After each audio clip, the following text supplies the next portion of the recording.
E aí pessoal, sejam todos bem-vindos a mais um vídeo importante do nosso canal. E olha só, várias notícias aqui serão vinculadas nesse momento, tá bom? Entre elas, o traficante Elias Maluco, que é encontrado morto em penitenciária. E ele deixa uma carta, hein? Olha só, também o Brasil acumula 138,9 mil mortes por Covid-19. Além disso, o filho do Bolsonaro adquiriu imóvel por 150 mil em dinheiro.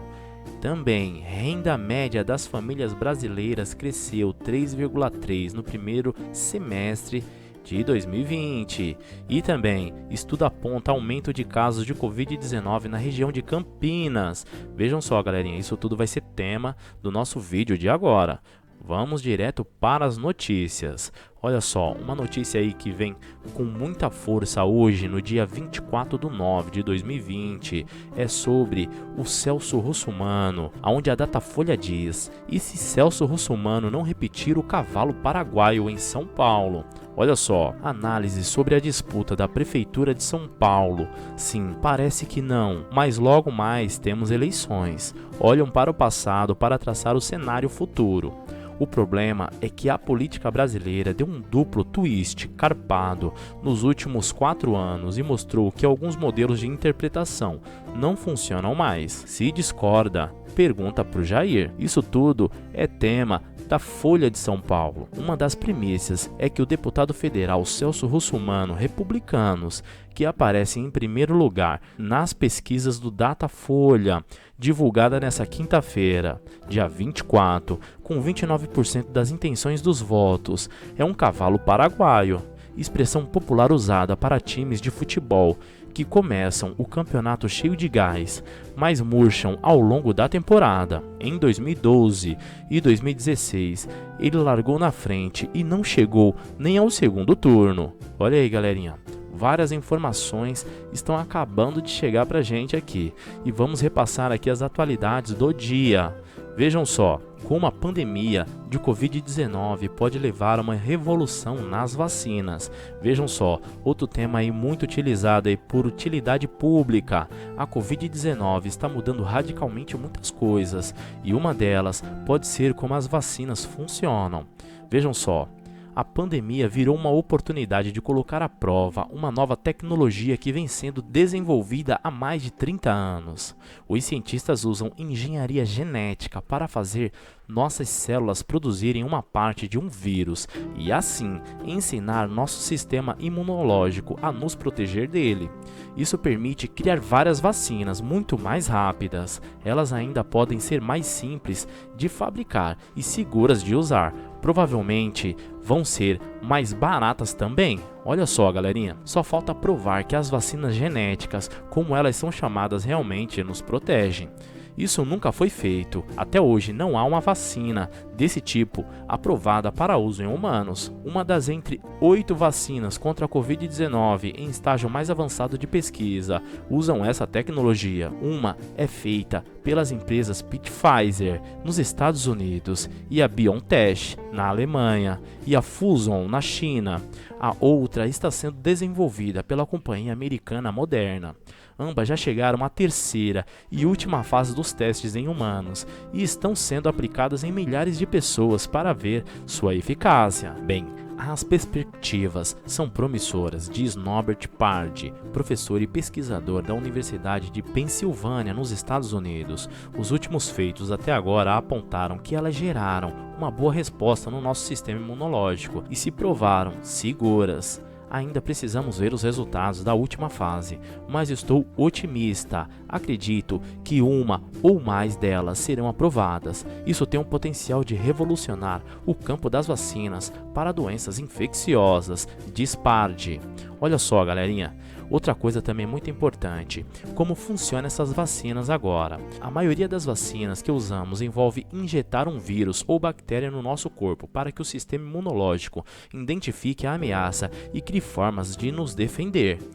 Pois é, para quem achou que estava imunizado, está sendo infectado com a bactéria para o corpo desenvolver esse tipo de defesa? Bem, no caso do vírus, eles podem estar enfraquecidos, sua capacidade de nos deixar doentes foi reduzida a níveis seguros, ou inativados, são incapazes de se reproduzir. Faz parte desse segundo tipo de Coronavac, que o governo de São Paulo anunciou nesta quarta-feira, dia 23/9, que testes com 50 mil pessoas demonstram ser seguras. Há também as chamadas vacinas de subunidades, em que apenas fragmentos característicos de um vírus, como a proteína, por exemplo, são produzidos em laboratório e purificados para serem usados nas vacinas.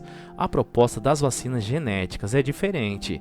Em vez de injetar em nós um vírus ou parte dele, a ideia é fazer o nosso próprio corpo produzir a proteína do vírus. Por isso, os cientistas identificam a parte do código genético viral que carrega as instruções para a fabricação dessa proteína e injetam em nós. Uma vez absorvida por nossas células, elas funcionam como um manual de instruções para a produção de proteínas do vírus. A célula fabrica essa proteína e a exibe em sua superfície ou libera na corrente sanguínea, o que alerta o sistema imune. Vejam só, já as vantagens das vacinas genéticas. A imunologista Cristina Bonorino explica que no caso das vacinas atenuadas ou inativadas é preciso cultivar uma grande quantidade de vírus para usá-los como matéria-prima. As vacinas genéticas dispensam isso, basta criar em laboratório só a sequência genética desejada. Isso exige uma estrutura de produção muito mais enxuta.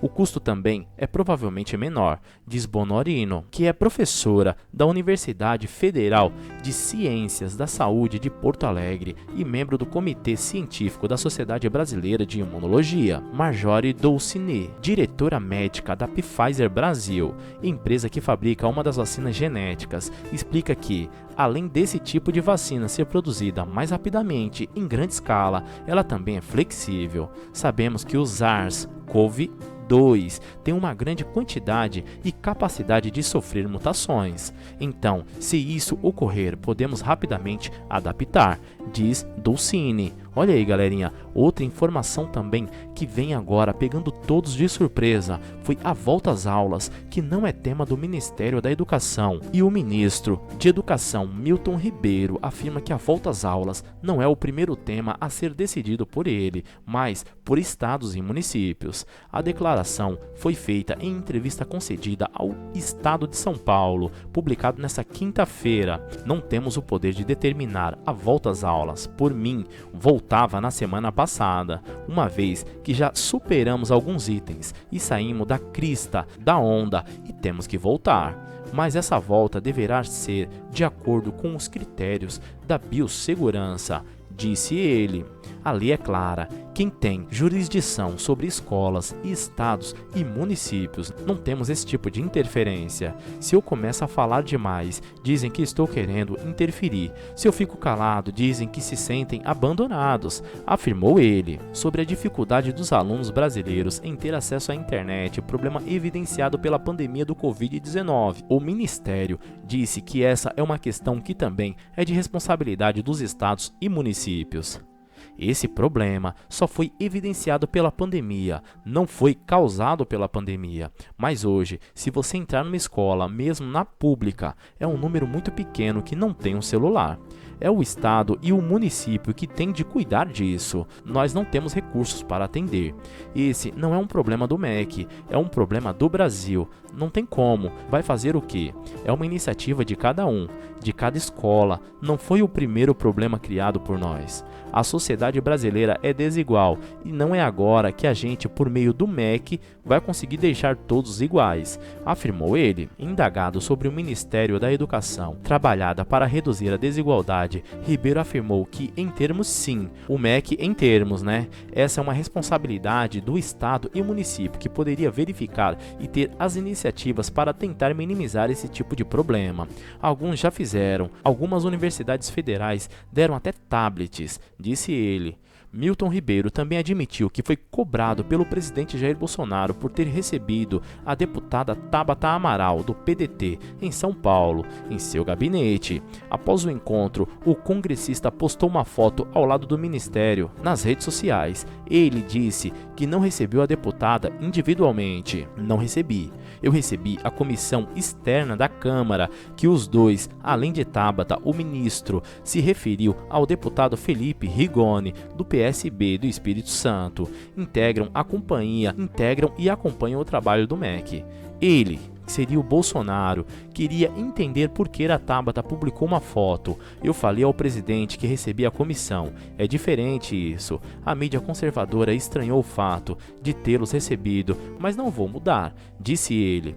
O ministro também falou sobre o posicionamento em relação ao educador Paulo Freire.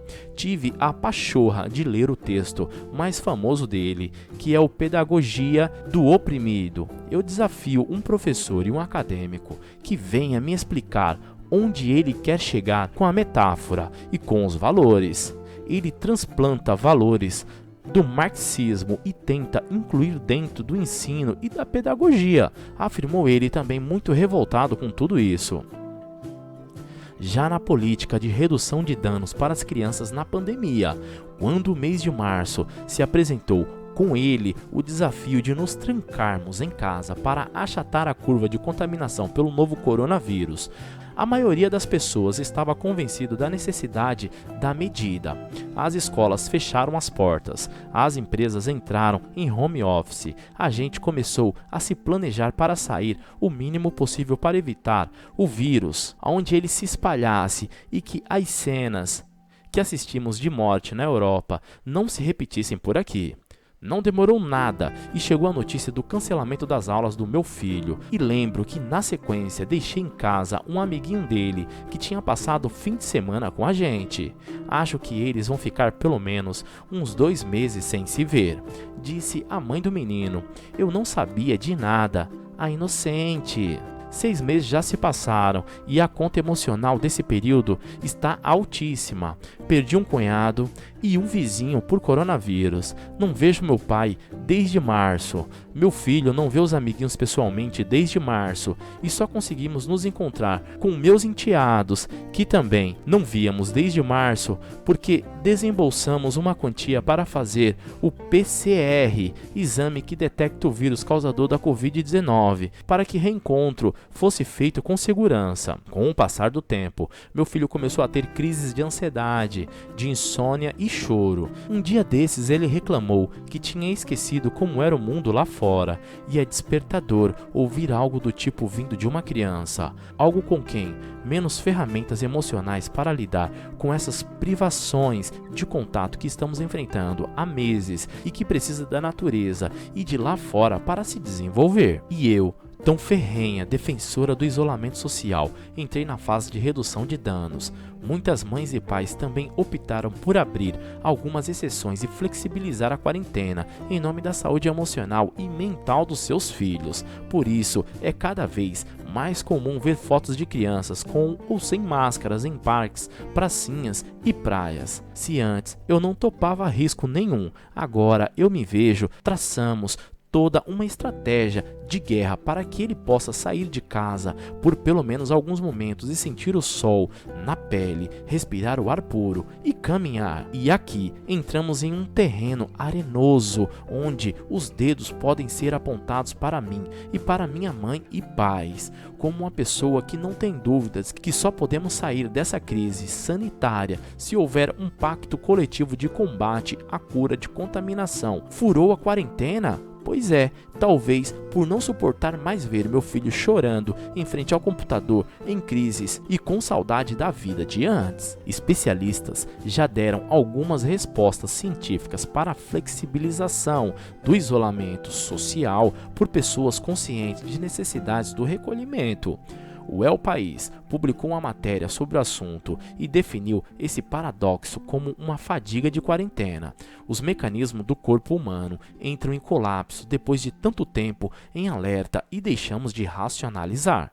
A gente até sabe o lado lá fora, continua perigoso, mas não conseguimos mais nos manter trancados, sem um respiro, principalmente se estamos fechados no minúsculo apartamento onde muitos de nós moramos, sobretudo se somos os cuidadores de uma ou mais crianças. Claro que não vou levantar aqui a bandeira para que a gente esqueça o número de mortes pelo coronavírus, continua altíssimo, assim como o de contaminação pelo SARS-CoV-2. Também não apoio a volta às aulas, porque sei que é impossível controlar a aglomeração de crianças, principalmente as pequenas, e isso colocaria em risco a vida de muitas pessoas, como os avós, que dividem a casa com os netos, e educadores que têm alguma comorbidade, como obesidade, diabetes ou hipertensão, porque está comprovado que com as pessoas o coronavírus pode ser ainda mais cruel. Mas precisamos falar sobre esse assunto mental e a saúde dessas crianças, apartadas da presença dos seus parentes, retirada à força dos parques e pracinhas e do convívio com a natureza. O que a gente pode fazer por elas? Bem, já pensamos em discutirmos os impactos do coronavírus na economia, no mercado de trabalho, na saúde pública, e só agora começamos a discutir o apoio mental da saúde das pessoas e das crianças nesse período. Será que elas teriam de ser prioridade na reocupação dos espaços públicos? Tenho um afilhado de 3 anos que já possui um cesto de vida trancado dentro de um apartamento de 80 metros quadrados e uma amiga que tem um bebê que nasceu em março e não conhece ninguém além dos próprios pais. Ele nunca viu uma árvore, um passarinho ou outras crianças brincando em uma pracinha. Eu acho que nesse momento da pandemia a gente tem que dar prioridade total às crianças. Como? Inicialmente, não apontando o dedo para os pais que dão uma volta medrosa com eles de vez em quando, não com a mesma força com que se julga os adultos que se aglomeram em bares e shoppings, porque não aguentam mais ficar trancados. A gente precisa abrir alas que as crianças querem passar, lutar para que os parques sejam só para elas aos fins de semana, elegê-las como prioridade a partir de agora. A receita eu não tenho, mas sei que precisamos colocá-las no topo da lista de preocupações, porque nossos filhos não aguentam mais e estão pedindo socorro em formas de insônia, lágrimas e crises de ansiedade. Pois é, galerinha, isso é uma grande verdade e precisamos nos atentar muito sobre tudo isso. Vejam só, estudo aponta o aumento de Covid-19 na região de Campinas e Baixada Santista. Pois é, um estudo realizado pela Pontifícia Universidade Católica de Campinas, a PUC de Campinas, no interior de São Paulo, mostrou o aumento dos novos casos e mortes decorrentes de infecção pelo novo coronavírus na região de Campinas e na Baixada Santista. O médico infectologista André Bueno, um dos autores da análise, diz que a situação deveria acender um sinal de alerta para a população e vê relação com aglomerações de feriado da Independência em 7 de setembro. O relatório mostra que, na Baixada Santista, foram registrados 1.721 casos e 73 mortes na semana, entre 13 e 19 de setembro. A alta nos casos foi de 41,8% e nas mortes de 82,5% em relação à semana anterior. Na região metropolitana de Campinas, as 4.000 infecções representaram um crescimento de 5,4%, enquanto o número de mortes cresceu 21,1%. Bem, como estamos acompanhando a evolução desde o início da pandemia, conseguimos ver de fato como o relaxamento das medidas de proteção, sobretudo do feriado de 7 de setembro, impactou no aumento dos casos após 1 ou 2 semanas, que seriam, em média, o período de incubação da doença, explica o médico André Bueno. O infectologista comenta que o estudo representa um dado preliminar e, assim como os períodos de registro de queda nos números da Covid-19 exigiam cautela. Com os picos de aumento, a situação é a mesma. Com a flexibilização, as pessoas passam a se sentir mais seguras para frequentar ambientes fechados. Essas tendências propícias à aglomeração, e isso a gente sabe que está relacionado à transmissibilidade do vírus, mas isso ainda é uma hipótese, diz ele. O aumento de casos, no entanto, ainda não teve reflexo nas unidades de saúde da região, o que está sob análise. Na cidade de Santos, 25% dos leitos da UTI e enfermaria estão ocupados, enquanto em Campinas a taxa de ocupação dos leitos da UTI é de 60%. Nos hospitais de clínicas da Unicamp, dos leitos 63 de UTI disponíveis, 34 estão ocupados com pacientes internos para tratamento da Covid-19 e 72 leitos de enfermaria, 21 estão ocupados. Já na Baixada Santista, 9 leitos de UTI e 28 de enfermaria da Santa Casa de Santos estão ocupados com pacientes infectados com a Covid-19. No total, são 49 leitos de UTI e 62 de enfermaria dedicados para tratamento da doença na instituição. No Hospital Ana Costa, 12 leitos de UTI estão ocupados, o que representa 20% da ocupação registrada no auge da pandemia. O secretário de Saúde de Santos, Fábio Ferraz, lembra que a cidade está na fase 3, a amarela, do Plano de São Paulo e que são feitos monitoramentos diários para controlar as infecções.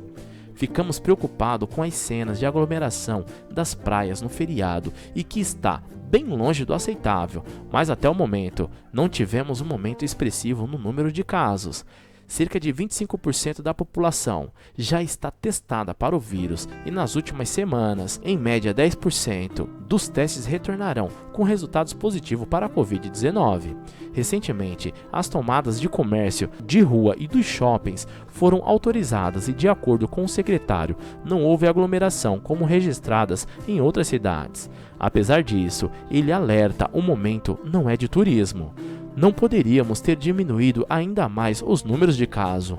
Nós temos uma vocação turística e os turistas são bem-vindos, mas o momento não é para isso, conta ele.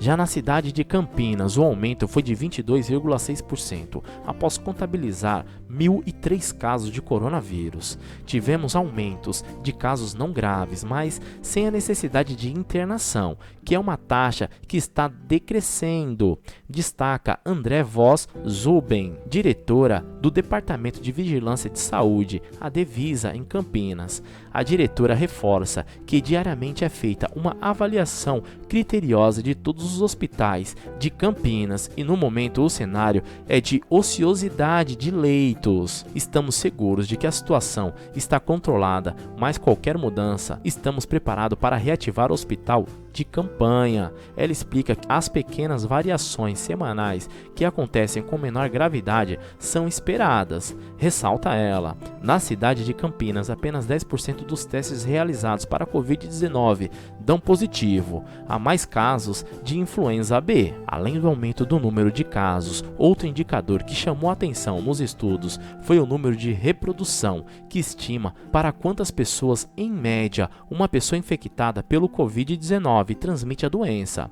Em 7 de setembro, estes números eram de 1,04, de acordo com dados do site Observatório Covid-19 BR, após quase 2 meses de valores abaixo de 1, o que indica a chance de uma nova fase de aceleração da epidemia. E outra coisa também muito importante, onde a renda média das famílias brasileiras cresceu 3,3% no primeiro semestre de 2020. A renda média mensal das famílias brasileiras cresceu 3,3% no primeiro semestre de 2020 em relação ao mesmo período de 2019. Estudo feito pelo FEComércio SP, Federação do Comércio do Estado de São Paulo, aponta que a classe é a mais beneficiada pelo auxílio emergencial, foi a responsável pelo saldo positivo. Segundo o estudo, todas as classes sociais mostraram quedas em relação ao primeiro semestre de 2019, no total da massa de renda semestral, como na média mensal familiar, com exceção da classe de renda E, que teve o primeiro acréscimo de 61,5% durante os meses de auxílio emergencial considerados. A renda média mensal das famílias, excluindo a classe E, caiu de forma diretamente proporcional ao nível de rendimento. Classe A teve uma queda de 2,1%, seguida pela classe B de 1,7% negativo por cento, e a C teve uma queda também negativa de 1,3% e a D de 0,8%. De acordo com os órgãos, a massa de renda das famílias, caso não tivesse sido concedida esse benefício auxílio emergencial, teria apresentado uma redução de 0,63% em vez do aumento de 3,3% efetivamente registrado. Já os benefícios do auxílio emergencial ajudaram o presidente Jair Bolsonaro a manter altos níveis de aprovação durante a pandemia. Pesquisa do Poder Data, Divisão de Estados Estatísticos do Poder 360, realizada de 14 a 16 de setembro, mostra que quase 49% dos entrevistados aprovaram o governo Bolsonaro e 44% desaprovaram. A estratificação da pesquisa revela que a maior taxa de aprovação é entre as pessoas sem renda fixa, 51%. O Poder Data também perguntou o que os entrevistados acham do trabalho de Bolsonaro como presidente. Ótimo, bom, regular, ruim ou péssimo. Dos entrevistados, 38% avaliaram como ótimo ou bom, 34% como ruim ou péssimo e 25% como regular. Entre os entrevistados sem renda fixa, 43% avaliaram o trabalho do governo como ótimo ou bom. Já os dados foram coletados de dia 14 a 16 de setembro por meio de ligações para celulares e telefones fixos. Foram 2.500 entrevistas em 459 municípios, nas 27 unidades da federação. A margem de erro é de 2 pontos percentuais. Já o Natal está comprometido. O FEComércio São Paulo alerta que, mesmo que os benefícios concedidos pelo governo tenham sido decisivos para as famílias brasileiras, as projeções para o fim do ano são pouco promissoras. Com grande parte do 13º que já foi pago, mais a redução no auxílio emergencial, não haverá sustentação para o aumento tradicional do consumo da época. Assim, o comércio não espera um Natal de recuperação, diz a Federação FEComércio SP. Olha aí, galerinha. E outra informação também muito importante, aonde Carlos Bolsonaro adquiriu um imóvel por R$150 mil em dinheiro vivo aos 20 anos de idade. Aos 20 anos, o vereador Carlos Bolsonaro, republicanos do RJ, comprou seu primeiro imóvel em dinheiro vivo no centro do Rio de Janeiro. O valor de R$150 mil foi pago em moeda corrente do país, contada e achada certa em 2003, segundo o registro do cartório obtidos pelo jornal Estado de São Paulo. O imóvel, localizado na rua Itacuruçá, na Tijuca, ainda pertence ao político. De acordo com o jornal, foi declarado sobre o valor de R$205 mil. Em 2016, a Justiça Eleitoral, o valor atual corrigido pelo IPCA é de R$366 mil. O vereador é investigado pelo Ministério Público do Rio de Janeiro por esquema de rachadinha, em que contrataria funcionários fantasmas que lhe representariam parte ou todo o salário durante o primeiro mandato. Em 2001, 11 pessoas estão sob investigação, a maior parte ligada à ex-madrasta Ana Cristina Siqueira Vale. Outros 2 imóveis de Carlos, declarados em 2016, também estão sob investigação. Um em Copacabana, de 85 mil, e o outro no centro, de 180 mil. Os valores equivalem aos declarados há 4 anos. A de 2020 ainda não está disponível. O primeiro foi comprado por R$70 mil em 2009 e pago por transferência eletrônica. Para o segundo, ele deu um sinal de 40 mil, forma não especificada, e 120 mil por transferência e 20 mil em nota promissória. Os dados estão nas respectivas escrituras. Carlos Bolsonaro disputará o 6º mandato na Câmara Municipal do Rio de Janeiro neste ano e entrou na política em 2000, antes de atingir a maioridade, lançado pelo pai. Procurado para comentar os dados, o vereador não respondeu à reportagem do jornal. E a manchete também importante do nosso canal aqui, onde o traficante Elias Maluco é encontrado morto em penitenciária, diz DPEM. Departamento Penitenciário, DPEM, informou que Elias Pereira da Silva, conhecido como Elias Maluco, foi encontrado morto nesta terça-feira, dia 22. O traficante estava na penitenciária criminal de Catanduvas, no Paraná. O criminoso foi condenado a 28 anos e 6 meses de prisão pela morte do jornalista Tim Lopes. Elias foi preso em 2002 e recebeu a sentença em 2005. A situação do traficante ficou ainda mais complicada após ser condenado a 10 anos por lavagem de dinheiro. A mulher e a sogra de Maluco também foram condenadas pelo mesmo crime. Ainda de acordo com o DPEM, a família foi comunicada pela morte pelo Serviço Social do Presídio Federal de Catanduvas. A Polícia Federal também foi acionada para realizar a perícia no local.